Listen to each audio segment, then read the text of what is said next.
Hey, this is Donald Rush with the Rush Group, and I've got one more video. This is the third video of if you want to buy a home, what about if you rent the home that you're currently in? Now, this is not a scenario that works for everybody, but imagine that you're in a home that you got for a great price, 5, 10 years ago, whatever it was, and you've got a ton of equity in this home and you've always wanted to rent a home. Like, let's just imagine that you're in a 1,500 square foot house, a 3 bedroom, 2 bath. Maybe it's got a garage, maybe it doesn't. What we would have considered, say, a starter home, something like that. And you're in this home, and you've got a ton of equity. And the problem is you could sell this home and make a bunch, and then you would take that equity and put it into the next house. But imagine if you just left the equity in your current home and you rented it, and you use the rent to pay that mortgage and or help pay the next mortgage that you're going to be going into. Okay, so just for some rough numbers, let's imagine that you've got a house and you've got $100,000 in equity. And this is a pretty common scenario. And your plan was to sell the home, take that $100,000 in equity, and then go buy another home. That all works out fine. But let's say you want to keep the home that you're currently in. What you could do is you could put an equity line on your home, and some banks will do this for free. And you take that money, whatever it is, say you're buying a $300,000 or $400,000 house, and you get your 3.5% down for your loan out of the equity of your home. So you have that to purchase the next home. And then you buy the home that you're going to be going into. And then you turn around and you rent the home that you're currently in. So you rent it for more than the current mortgage, and you take that excess money and you help to pay down the mortgage on your current house. And if you run the numbers on that, get a mortgage calculator and just go on Zillow, see what houses like yours are renting for. I'll say rents are very high right now. The benefit to doing something like this is you're keeping an asset, your rental home, that potentially is going to go up in value.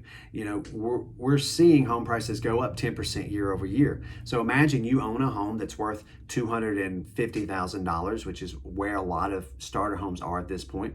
If that goes up 10% year over year, just on appreciation of equity, you're looking at $25,000 in equity, $25,000 in equity. And so you can imagine, just by keeping that home as a rental, not only is the person renting your home continuing to pay down on your mortgage. In a lot of cases, you can depreciate that asset and not pay taxes on the income you made, plus write off those repairs that you make on that property or whatever. You can even write off when the property doesn't rent. Now, this is not legal or tax advice or investment advice. You should additionally talk to a competent professional in your area about this. But imagine you let someone rent your home. They're paying down your mortgage. You have an asset that potentially keeps going up in value. Plus, you're using the excess of the rent to help pay down the mortgage of your next home. And that home is going up in value. And now you've got two assets that are going up in value. Now, there are some worst case scenarios that you have to think through. Worst case scenario, someone moves out of your house and it takes you a month or two to find someone else to move in.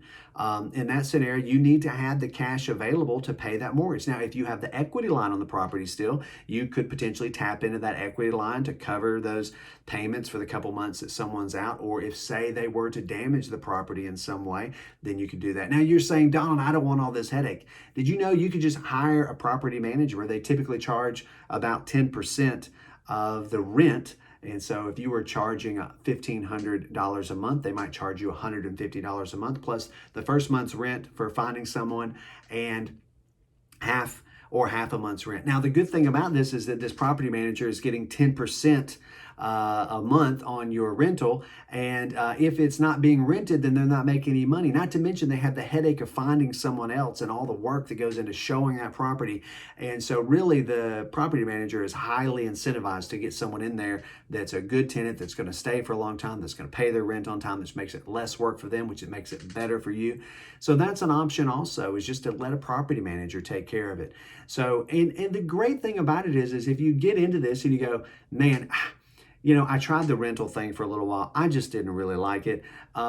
and say a year later, you sell your house. Now, hopefully, your home is worth more than it was a year ago, and you have that much more equity. So the risk to it, the downside, is not as high.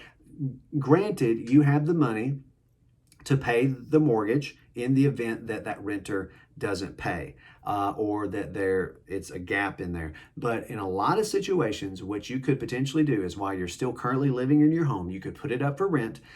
You could have a lease signed, waiting for you to move into your next home. You move out, they move in, and you don't miss a beat. And so that's an ideal scenario. If you have a question about this scenario, you want to talk to me more about this, I'd love to talk to you about it. We have several rental properties and familiar with the process that goes into that, and we can run the numbers with you to see if it makes sense in your particular situation. So if you're thinking about selling your home, or you're thinking about renting your home, buying something else, I'd love to talk to you about that. And another thing that I'd like to chat with you about in another video is, what if you're thinking, I want to build? And we can help you with that as well. So have a great day. Thanks for watching it.